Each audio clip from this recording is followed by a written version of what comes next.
Welcome to Decoding Leadership, where we break down the elements of humane and effective leadership. I'm your host, Jade Rubik. On today's show, I interview Alexa Stefanko about her experience leading teams at New Relic, Gremlin, and Brex.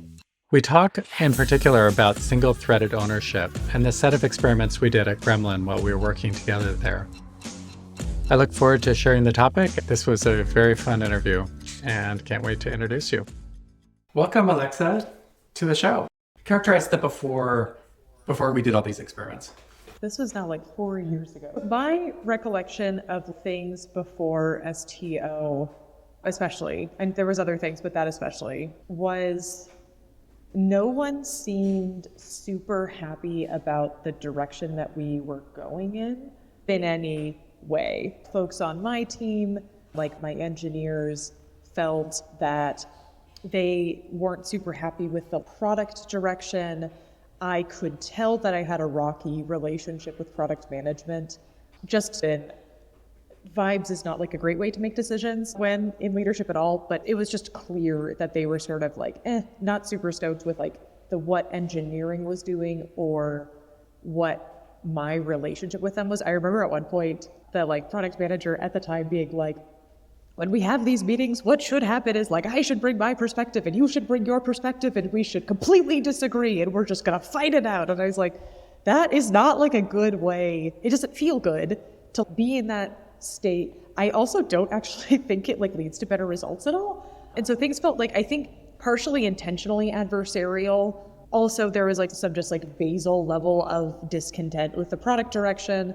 And I definitely felt like we were not pulling in the right direction. It felt like the things that we were doing were not necessarily the most important things that we could be working on. And things felt like, I think that top-down methods of approaching problem solving and approaching engineering is like completely manageable and feasible in some situations. In this situation, it didn't feel right. It felt like we were making some progress, but we were just as often like we were not moving fast enough. And we like the things that we were delivering felt still pretty minor.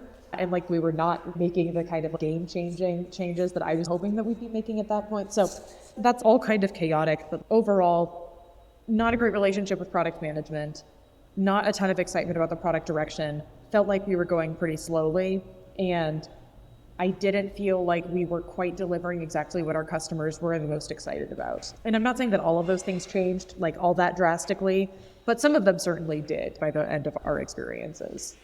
I want to add just a little bit of what I remember, which was that I also remember there were a lot of technical decisions that we were making that in retrospect seemed like maybe they were a little bit questionable. And the size of everything we were delivering was just really large. It seemed like they were these very big monolithic projects that when we delivered them, we just felt like they missed the mark somehow.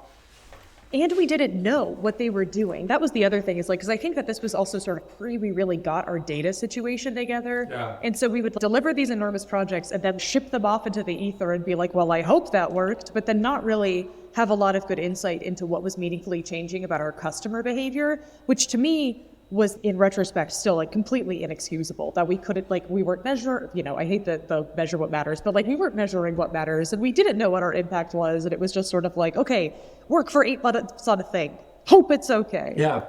And so people listening to this have an idea of the company context. Like, can you describe the size of the company, this number of people? I mean, it was a very small company. Yes. and so on. Yeah, so Gremlin was a startup, I can't even remember what stage it was in at that point. I think that there was about 100 folks working overall, and about half of them were in engineering at that stage. There was... I think engineering was much smaller at that point. It was probably 25 people total in engineering. Really? Okay, yeah. And I think that I had half of them, and I'm not sure if we're talking pre-Jason being hired or not, but I think by the time he was hired, there was like 30 something folks and each of us had about 10 of them. And then we brought Sean on. But and when I started, it was like 12 and 12. Like you had 12 of them, I had 12 of them. Right. And then it like grew semi-slowly as we continued to get bigger. Okay, excellent. So can you describe some of the changes that we made? There were a number of changes all made at once. And I think it'd be helpful for people to hear like what each of those were and maybe a little bit of like why they were introduced or some context for them. Yeah, so it feels weird to talk about this without acknowledging that Sean Yell, who is from Amazon, was like the originator of a lot of these changes, and I think the originator of a lot of our best changes. Yeah. So in a lot of ways, we sort of like copied a lot of Amazon's practices, and I think that was ultimately pretty effective. So the major changes, the two ones that I kind of cared the most about were we implemented the single-threaded owner model, and I'll explain what that is in a hot second. And then we also overhauled how we collected data and how we talked about data. And so we started doing like weekly data reviews for sort of like our top level metrics, and then monthly business reviews where we talked about like what we had done in the previous month, what metrics had meaningfully changed, what our problems were, what was coming up in the next month.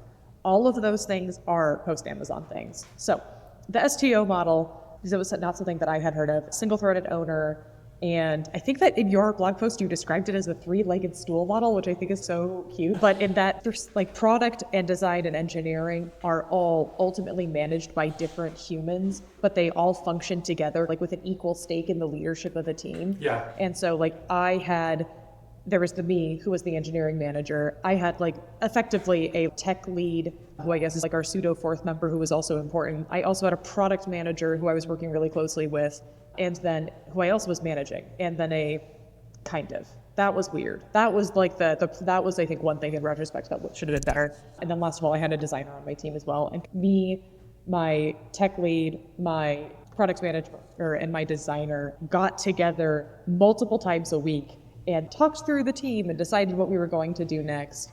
And it was great. And so those were like the metrics overhaul, the keeping the rest of the company up and down, so folks above us and other folks on our team abreast of team developments with the monthly business reviews, and then also the single-threaded owner model are like the three things that I remember being the most important. The way I think of the single-threaded owner model is that it contrasts with the triad approach, which I sometimes refer to the triad and the three-legged stool approach as the same thing. But I think what you're saying is that within the single-threaded owner approach, you still needed all those same skills, and you still needed kind of a team of very tightly aligned individuals, right? Yes, team of tightly aligned individuals. And sorry, I misspoke. I managed product. The folks on the three members of the single-threaded owner model, so like product design engineering, I managed the product manager on my team technically and the designer on my team also technically. Yeah. Now, those people still had like partners and like pseudo bosses like in their respective orgs.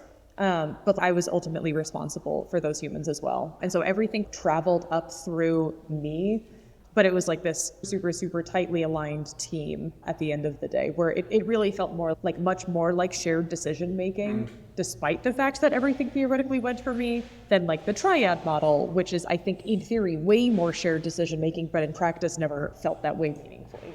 Can you tell me about like when we made this change, like how you set up things differently, or what you changed and why? And why did it feel different than the triad model? Yeah.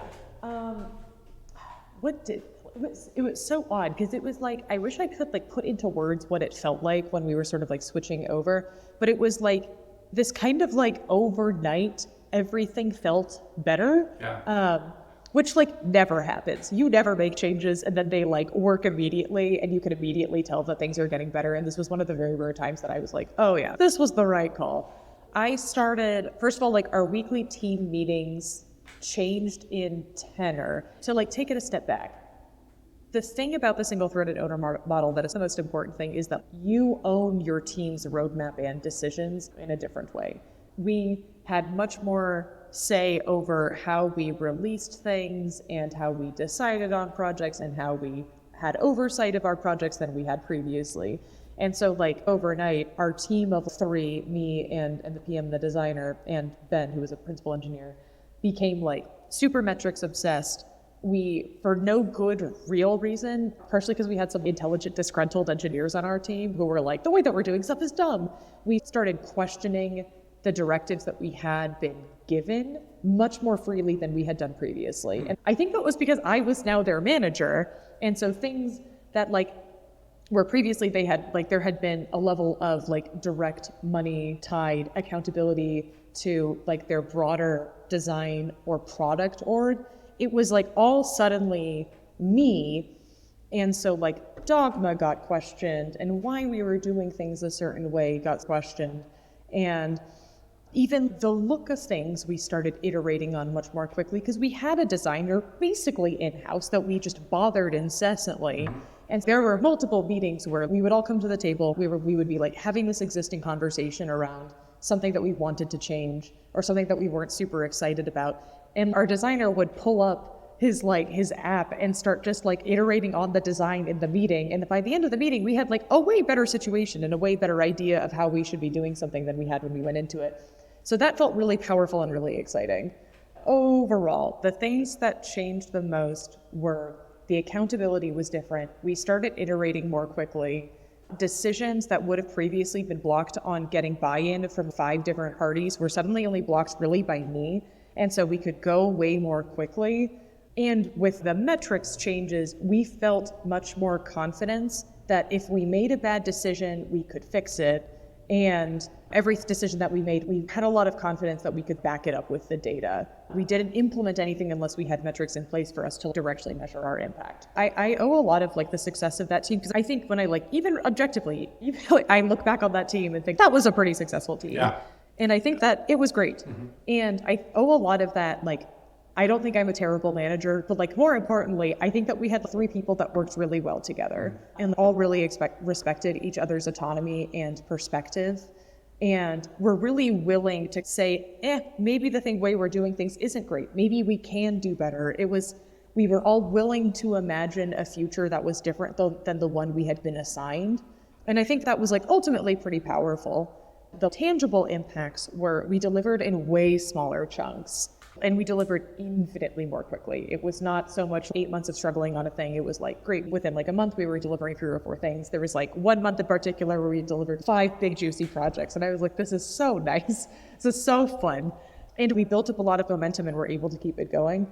I think another thing is that also at the same time, it was like right after we had let go of 2 folks that we had been struggling with. And I think not having to manage folks who were struggling quite a lot in a startup made a really big difference. And it didn't feel good at all, but it, I think, was really important for the overall functioning of the team that I and my time wasn't being dragged into a non-productive direction. And sorry, I don't want it to sound like managing struggling performers is a bad idea, but because it's great. But in this case, we were not trending positively at all. I don't think we ever were going to get to the right place with those people. And not having my time really dedicated towards managing them freed me up a lot to just like focus on what was going well and to move much more quickly. So ultimately, we delivered faster, we delivered with more confidence, we delivered way more stuff, we delivered stuff that I thought looked better and acted better and that our customers were really happy about. We got customer feedback like really aggressively and really quickly, and everything that we delivered, we could like immediately go look at our metrics and be like, was this a good idea or was this not a good idea? But those were some of the things that I thought made the biggest difference for us and that team.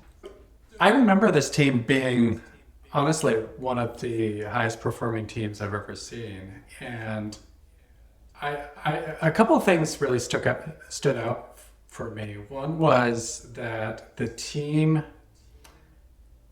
would come back to work in a way that I thought was really healthy.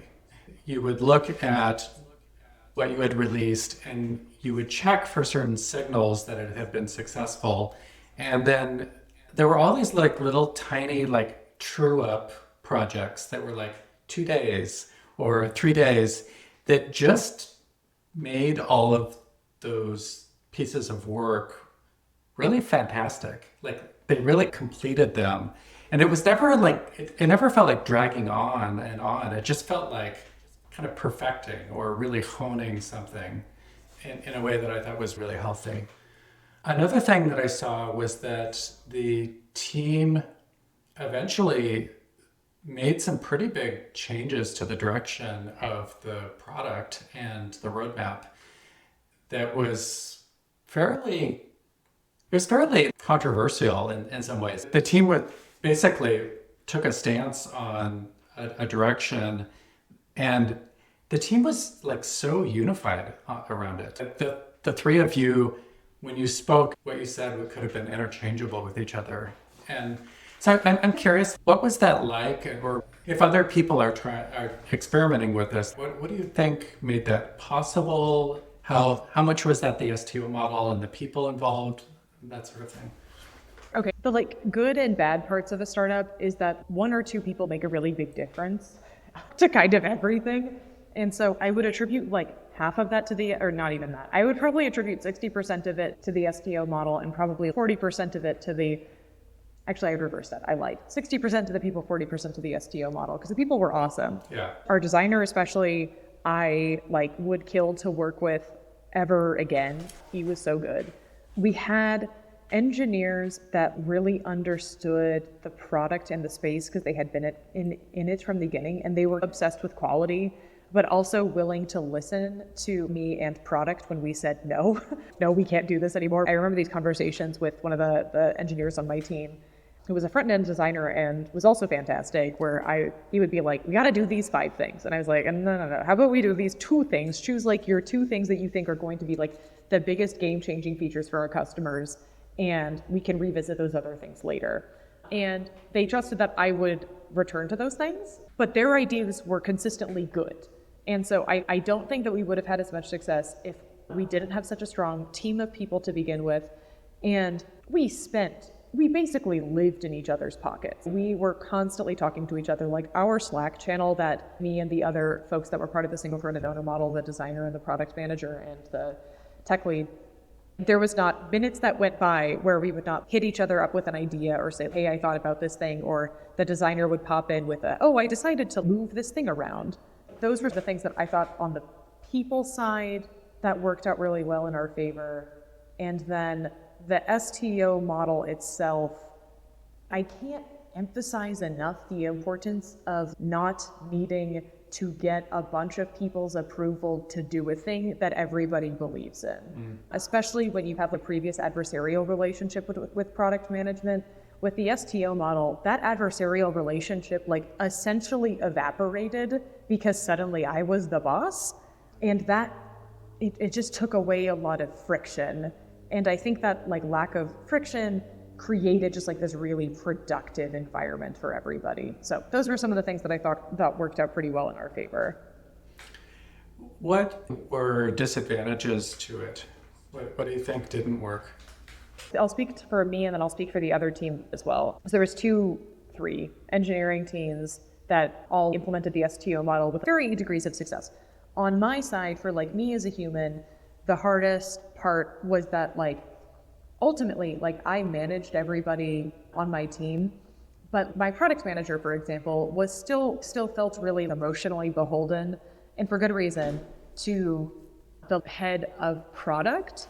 And so there were still times where we'd all be pushing in the same direction minus bigger leadership, minus the head of product and maybe the CEO as well.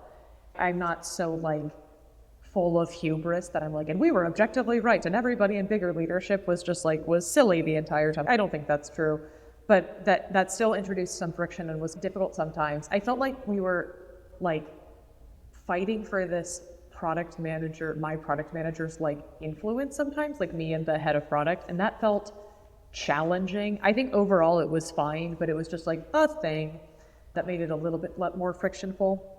And then the other team struggled. I think that the manager of that team would agree that they struggled a little bit. They can speak to their story like way better than I can, but overall it was like a big leap in responsibility for somebody that maybe didn't feel super comfortable with that big upgrade and responsibility.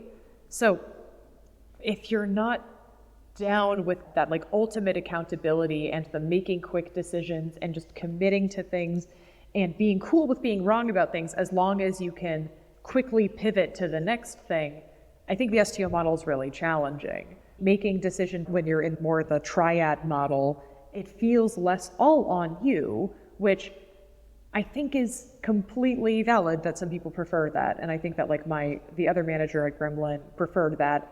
And I didn't. I preferred the just give me all of the power and all of the influence and we can make this work. But that's certainly not a position that like everybody felt super comfortable with. You were our manager. Would you say that's fair? Yeah, the thing I would add to that is that he also struggled with his relationship with his product manager. And so that if that wasn't working, it just felt like it really dragged the whole team down. I just felt like they didn't get the benefits of it at all. In some ways, it was worse for them. Yeah, I do feel like I cheated a little bit by just randomly ending up with people that I really liked and who I worked really well with and who were exceptionally good at their jobs and really willing to be like flexible and like embrace start-uppy mentality. And so that's why I'm not like, yes, and it was all on this specific model, because so much of it was just like, we got really lucky, we had really good people. As I think back on that, I wondered a lot about, can you hire an engineering manager and put them in an STO model and have it work out 100% of the time? Is the STO model for every set of like engineer, designer, product management teams? And the answer I think is like a pretty resounding no. If I were like ruler of a company, I would implement the STO model, but I would hire STOs. I wouldn't put emphasis into like hiring engineering managers that I thought didn't quite have that skill set and like hoping that it worked out for the best. I would cater my engineering management, like recruitment process to folks that I thought were like really excited and felt really comfortable in that role. And same for the product manager and the designer, rather than like scattershot hiring and hoping for the best. I think the thing that is sometimes challenging with the STO model is that it does make your functional specialty secondary in a lot of ways. Yeah. And so it's common, I think, for the product manager or designer to feel like their position has been demoted because they don't have their own hierarchy. And I could see that being a problem in some companies because you couldn't attract the right sort of people or, the right sort of people. But there's a lot of people that wouldn't consider that. And even engineering, it doesn't seem like your engineering role is really what is primary. It's mostly about you need somebody to really own the decision making who can really make this group of people and all these specialists work really well as a group. And so you need the best leader and the best manager you can get, whatever their specialty is, I think. Yeah, and I don't even know if it's like the best necessarily, because there's like, I think that there are some people that are probably universally good, but I think that it's like, there's a lot of very highly competent managers of any flavor that are like good in a specific context, but not good necessarily in every context. And so I wouldn't even say it's like you have to hire the best person. It's like you have to hire the person that's like super comfortable with that and like most best suited for that role and that style of leadership. I'll also add that like I put extra effort into appreciating my designer and my product manager and in really making them feel like they had as much ownership over the team as I did, because I didn't want them to feel like they had been demoted. And they had, both of them, when this changed, both of them, the designer and the product manager, were pretty hesitant. They were like, you are going to be my manager? I don't know about this. I'm not sure how I feel about it.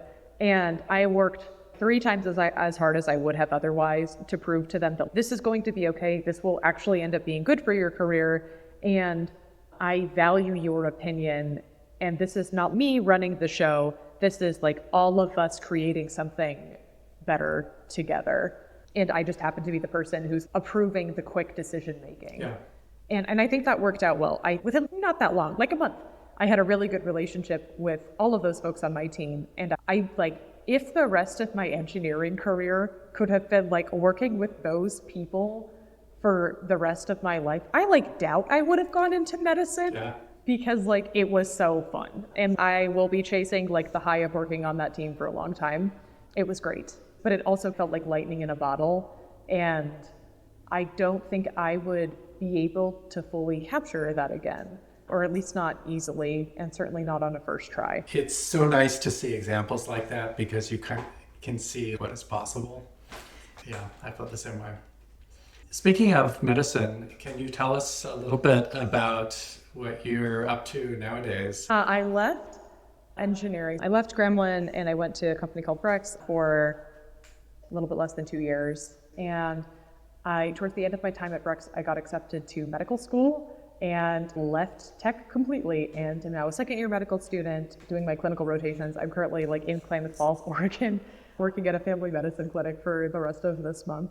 I, so far, have absolutely no regrets. I think medicine is the coolest thing in the entire universe. And it has been a total blast. I miss engineering so much all the time. I miss having a job. But that was where my career ended up going after my time in tech.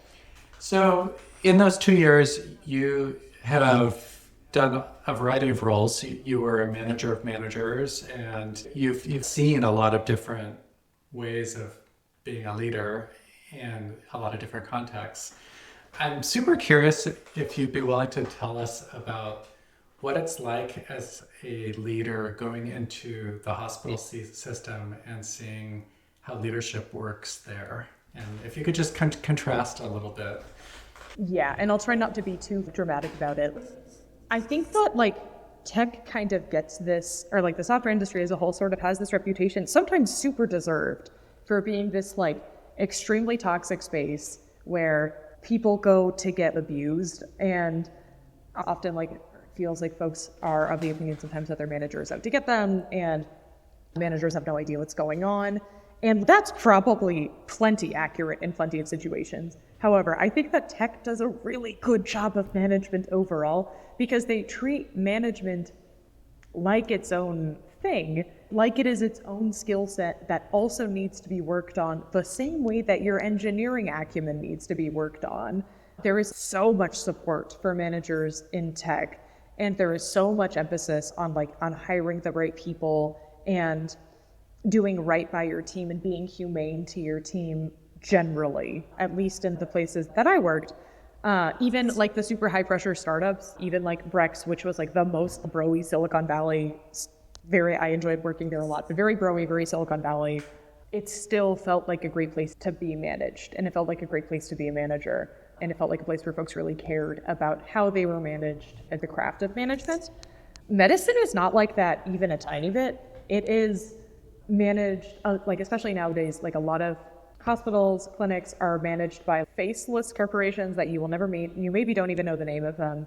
And management is not a craft so much as either a curse or a way to save yourself from the burnout of being an actual practicing physician or anybody else, or a practicing nurse or a practicing PA or whatever.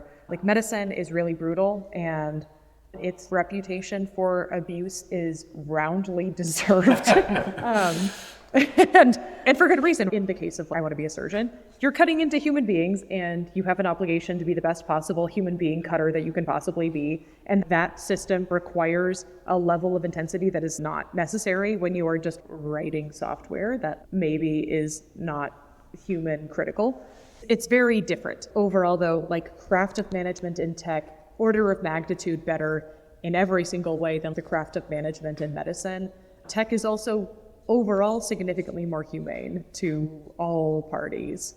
It's less interesting from my perspective, but it's certainly more humane. So those are I don't want to get too, and especially because I'm a second year medical student and I'm sure that my opinion on this will evolve. However, I'm pretty sure that based on everybody that I know that has been an attending physician for 10 plus years, my opinion of admin will only get worse over time. And so I think that what you're hearing currently is the high point of my opinion on hospital administration, and it should only get worse from here. So interesting. If you don't mind me jumping just very randomly to another topic, I thought this would be very interesting.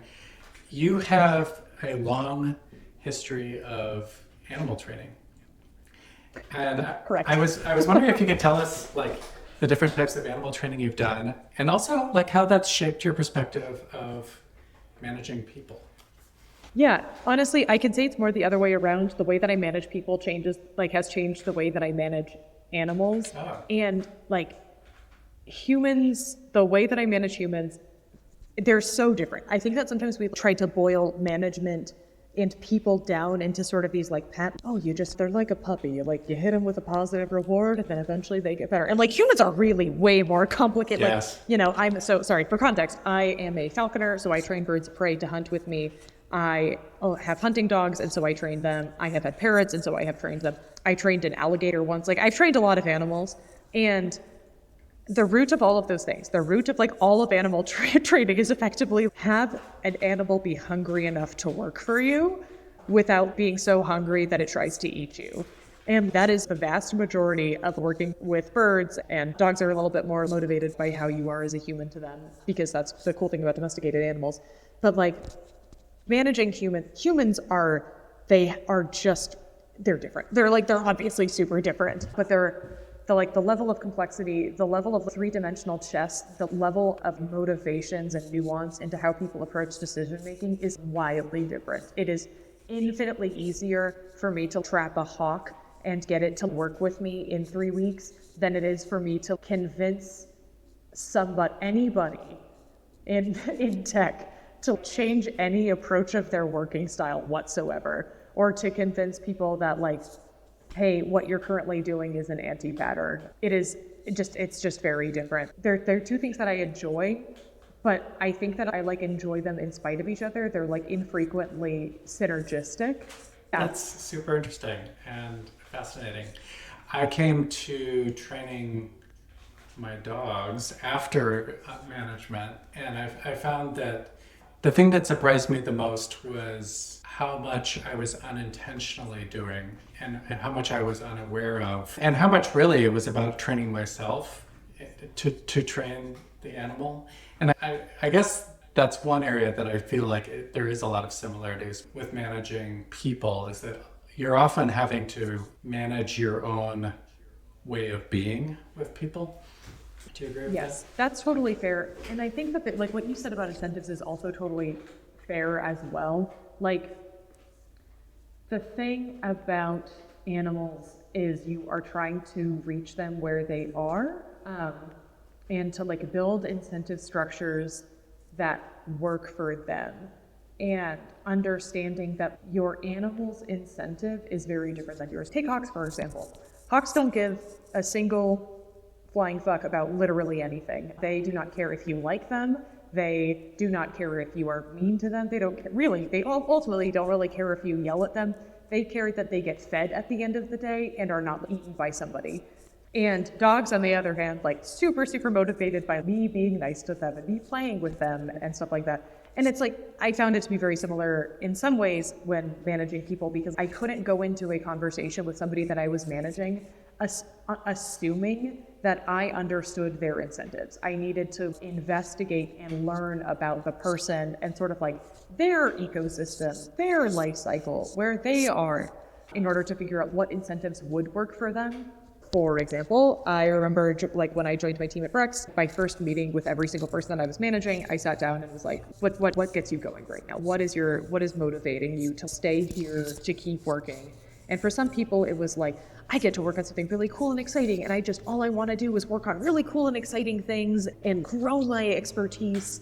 And for some people, it was like, I want to stay as far under the radar as is physically possible without getting fired so I can make as much money as is possible and then retire. Both of those opinions, completely valid. I support both of them equally. Both of them can yield exactly the results that I want on my team at a given time. But if I had gone into it assuming that everybody was super motivated by like career growth, or super motivated by money, or super motivated by living an easier life, I would have had a much more challenging time creating plans with the folks that I was managing that worked for them. And that is very similar to animals. You cannot go in with your perspective and assume that your human perspective is correct about what the animal wants, because you will be wrong and you will probably get injured. And so it's a little bit less dramatic. In like managing people, it's way less likely that somebody that you manage is going to like take a talon to your face, but it's still, you can have a less productive working relationship with them if you don't understand what their incentives are all the same. Yeah, there's an element of observation and getting to the source of things with management that I find is sometimes neglected. I think that's why people talk about empathy so often, is because it requires a certain level of empathy or curiosity to really try to get at the heart of what's really going on. It's a lot easier to just have a gut feeling and run with that. If I become a manager of human beings again, which I hope to someday, I think that like the curiosity element and the curiosity about everything, like about the people that you work with and what motivates them, about your market and environment, about like why the processes that you're doing exist and whether or not they're actually serving your team, about the impact of your decisions, are like folks that are genuinely interested in understanding all of those things. Those are the sort of folks that I would want to work with and are the sort of folks that I would want to hire. And it's like certainly how I tried to be as a manager and how I try to be like now as a medical student in the same way, like taking time to drill down into every single thing that I don't understand and really try to get it so that I can provide, and now in my situation, provide the best care to people, come up with the most accurate differential, create a plan that's actually going to work for somebody rather than assuming that everybody has the exact same resources and motivations and abilities as I do. When you moved to manager of manager roles, what did you try to do to support your managers? How did you take what you had learned and try to share some of those things with them, or how did you try to develop them? That was such a weird time for me because it was after I had applied to medical school, but right before I got in. And so I didn't know I was like about to leave, but I'd been in that role for 2 months before I realized that I had gotten accepted to medical school and would be leaving. And the reason I bring that up is partially because while I was managing them and learning how to be a manager of managers, I was at the same time, from more or less the beginning of my relationship with them, you get into medical school basically a year before you actually start. So while I was trying to learn how to manage them and was trying to support them, I was also doing legacy planning for after I left. A month after I started, I was thinking like, shoot, this ride, which is very fun, is going to end. And I want to make sure that like, I am trying to leave it in a good place. And at the end of the day, I don't think I did. I think I could have done a better job of leaving that team in a better situation, but that's a different thing. What I did for those managers, it really didn't feel all that different than managing people, and by people I mean engineers. Managers are people too. Even though we don't act like it. It was like still this process of taking time to understand where because I was managing some folks that had a ton of experience in management and some folks that really had like very little experience in management, and taking the time to understand like what motivated them, what they were struggling with. The hardest part, or the thing that I was the most worried about initially, and this is kind of a tangent, the thing that I was most worried about initially was losing insight into what was going on in those teams. Because I really liked understanding the impact of all of my team's decision making, and I worried about like a layer of abstraction meant that I wouldn't actually understand what they were doing for our customers. And so as I built those teams up, I implemented a lot of the same things that we did at Gremlin in terms of like weekly business reviews and monthly business reviews so that I could stay like intimately involved in understanding of what was going on in those teams. And that worked out super well. I never felt like I like really lost sight or lost touch of what was going on in those teams. So like big ups for like, I know it sounds like micromanagement. It really didn't feel like micromanagement. It felt like people reporting and pushing information up to me. And like I was then able to interpret it without needing to harass people or get on their backs, which was great. So sorry, I'll return to what else I tried to do to support those people. It was just it was different because the folks that I was managing all had really different motivations. And so there was no one size fits all answer, because for one person, it was like, help me gracefully exit, or help me learn to work with this person that I'm finding challenging. And for other people, it was like, hey, take away the controls that were on my team so that we could be more effective. So I know it's a change, but it was understanding what they needed and then doing my best to implement that. It's interesting that you implemented some of the same things that you did at Gremlin, like the weekly business reviews and the monthly business reviews. It sounds to me like you avoided a trap I see a lot of directors getting into, which is they get into this information void and They often will have to interrogate people continually to get the information that they need, and it's a real anti-pattern that I've seen so many people do. So it sounds like that was also like a good pattern for you. I think actually, because we had talked about this before I started managing, and I was like, Jade, what does everybody screw up the worst when they become managers of managers? And you were like, the information gap.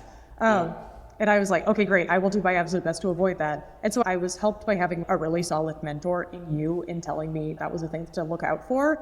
And so I was able to avoid it, like at least partially with your credit and with your help. So I didn't feel like I was ever interrogating people. There were other things that I like screwed up on, which I think is to be expected when you transition into a role that is still relatively different. But the information gap was not one of them. The like camaraderie, I still managed to like preserve that. And I was still, I don't feel like adding me in as a layer ended up making us any less efficient. I think that if anything, we got more efficient and more willing to cut dead weight because everybody in my org knew what was going on and knew what wasn't working out well, and were like pretty willing to step in and say, hey, this isn't going great. Let's stop it and try something else before we get like extremely deep and extremely invested in things that are just going to sink us deeper and deeper. That's awesome. Are there any other topics or thoughts that you want to add? No, those were all my big things. I miss being a manager. It was great. It was so fun. It was so fun working with you, Alexa. I miss those days. Same. That was like you said, it was a career highlight. Thank you so much for being on the show. It was a delight to have you here, and I can't wait to share this with everybody.